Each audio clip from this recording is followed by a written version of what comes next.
What happens when two worlds that should never meet collide in the middle of a chemistry class? She's the daughter of a rich businessman from Ikoyi. He's a mechanic's son from the heart of Ajegunle. They have nothing in common except one explosive connection. This is not just a love story. This is a spark that refuses to die. Welcome to Perfect Chemistry, where love, science, and society crash into something unforgettable. First glance. Michelle Johnson stepped out of her father's black SUV, her polished shoes clicking on the school pavement. As the school prefect, she always walked tall. Her uniform was spotless, and her books were in perfect order. Her eyes scanned the schoolyard, then landed on a boy she had never noticed before. Daniel Okafor leaned against the wall near the school's back gate. He wore the same school uniform, but his shirt was wrinkled, his tie loose. He had a confident smile and eyes that seemed to say, "I don't care." He caught her staring and raised an eyebrow. She quickly looked away, confused by the flutter in her chest. Two different worlds. Daniel lived in Ajegunle, a part of the city known for its tough streets and loud life. He helped his mother sell roasted plantains in the evening and studied by candlelight.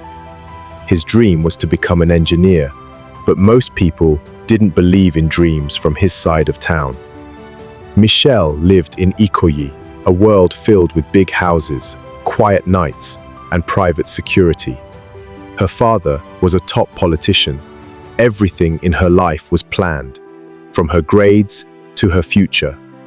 But lately, she had begun to feel like a bird in a golden cage.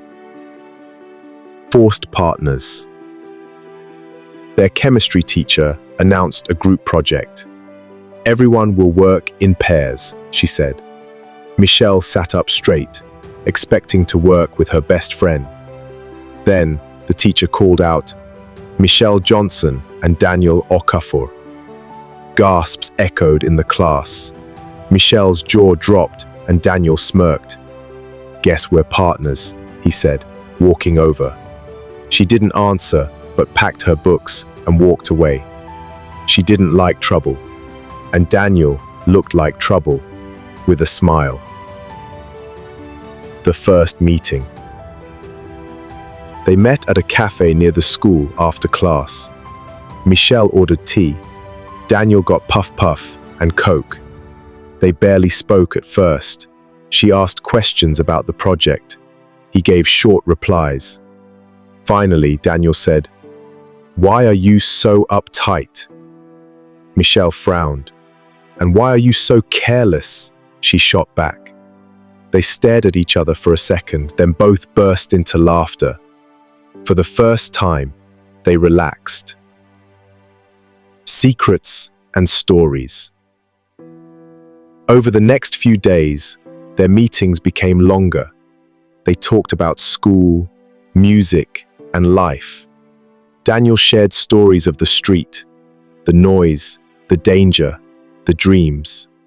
Michelle talked about pressure, expectations, and the loneliness of wealth. They found comfort in each other's honesty. Michelle realized Daniel wasn't just a troublemaker. He was smart and passionate. And Daniel saw that Amara wasn't just a rich girl. Their chemistry project was nearly done, but neither wanted it to end. Michelle knew her father would never approve, and Daniel feared getting close to a world that could never be his. Trouble at home. One evening, Michelle's mother saw Daniel drop her at the gate. She told her husband, who exploded with anger. "You are not to speak to that boy again," he roared. "Do you want to ruin your future?" Daniel's mother also found out. "Stay focused," she warned. "You can't afford mistakes." Daniel didn't argue, but something in him refused to let go of Michelle. Going with mother received Michelle. She made him feel seen. The distance grows. Michelle began avoiding Daniel, She stopped replying to his texts and skipped their usual cafe. At school, she smiled politely but stayed distant. Daniel acted like he didn't care, but it stung. One afternoon, he waited for her after class. "Why are you running?" he asked. Michelle looked away. "I'm not. I'm protecting both of us." He nodded slowly. "Or just protecting your reputation." The fire sparked again. The school hosted a science competition. Daniel's team didn't have enough equipment. Michelle, noticing, quietly slipped them her group's spare parts. He knew immediately who helped. After the event, he found her alone in the school garden. "You still care," he said softly. She nodded. "I just don't know what to do with these feelings." He took her hand gently. "We figure it out, together." One night in the rain, it rained hard one evening. Michelle's driver was late, and she stood under the school's shelter. Daniel showed up with an umbrella. "Come," he said, "I'll walk you home halfway." They laughed and ran through puddles. For a moment, the city disappeared. The noise, the rules, the pressure. That night, they held hands under a broken street lamp. It was simple, sweet, and real. First kiss, first pain. Under the blinking streetlight, Daniel kissed her gently. Michelle froze, then smiled. It was her first kiss. But as they turned the corner, her father's car appeared. He had come himself. The car door swung open. Her father's voice was thunder. "Get in, now." She looked at Daniel, full of fear.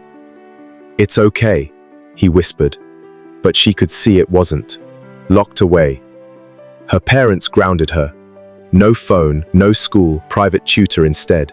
Michelle cried for days. "That boy is poison," her father said. "He will not drag you into the gutter." Daniel tried to reach her, but got no answer. He felt lost, angry, but mostly heartbroken. "Why does love always hurt the poor?" he whispered one night to the stars. Back to school. After 3 weeks, Michelle returned to school. She looked thinner, quieter. Everyone stared, but she ignored them. When Daniel saw her, his heart jumped. They didn't speak, not at first. But when their eyes met, there was a silent message. "I missed you." He passed her a note during class. It said, "Still here, still us." The final project. They entered the school's tech fair as partners. Their project, a solar-powered water filter, won second place. Cameras flashed and reporters came. Their bond grew stronger again. Daniel smiled at her, proud. "We did it." Michelle squeezed his hand. "We're not done yet." But her father saw their photo in the news, and his anger returned. Crossroads. That night, Michelle's father gave her a choice. Go abroad for university. Leave all this behind. Her heart broke. She wanted to study medicine, but not this way. She met Daniel secretly and told him everything. "You should go," he said, eyes wet. "Become who you're meant to be." She cried. "But what about us?" He touched her cheek. Real love survives distance. A goodbye and a promise. At the airport, Michelle looked around. Daniel stood far off, behind the crowd, not allowed near. She smiled and waved. He lifted a small sign. "Keep shining, my star." She wiped her tears, took a deep breath, and walked toward the gate. The last thing she saw was Daniel's smile, sad, proud, full of love. New life, same love. In London, Michelle studied hard. She sent letters through email, which Daniel read every night. He didn't reply much but kept every message. Daniel worked at a car repair shop, studied part-time, and saved money. He remembered Michelle's words. "We're not done yet." That kept him going. Coming home. 3 years later, Michelle returned for her sister's wedding. Lagos hadn't changed much, but she had. She wore simple clothes, spoke with calm pride, and had one goal: see Daniel. She went to the cafe where they used to meet. It looked older. Then she saw him, taller, broader, fixing a car across the street. Their eyes met. Time paused. The reunion. Daniel walked over slowly, unsure. "You came back." Michelle nodded. "I never left you. Not really." He smiled, then laughed. "You're still bossy." She grinned. "And you're still late." They sat together, just like before. The cafe smelled like memories. Michelle reached out. "Let's try again. No more secrets, no more fear." Daniel took her hand. "We have perfect chemistry." Perfect chemistry. Michelle's father never fully approved, but he saw his daughter was happy. She opened a clinic in Ajegunle, and Daniel opened a tech repair shop next door. They worked side by side, built dreams together, and loved without shame. From different worlds, they had created one, a world built on truth, sacrifice, and perfect chemistry. From strangers to study partners, from broken rules to brave choices. Michelle and Daniel didn't just fight for love. They proved that when hearts connect, backgrounds don't matter. In a city full of noise, they found peace in each other. Because real chemistry, it doesn't just happen in the lab. It happens when two people dare to change their story. If this story reminds you of your high school first love and romance story, tell me about how it ended in the comment section. Please hit the subscribe button below, because more stories about love and romance, plus life lessons, are still coming. This is Wise Tales.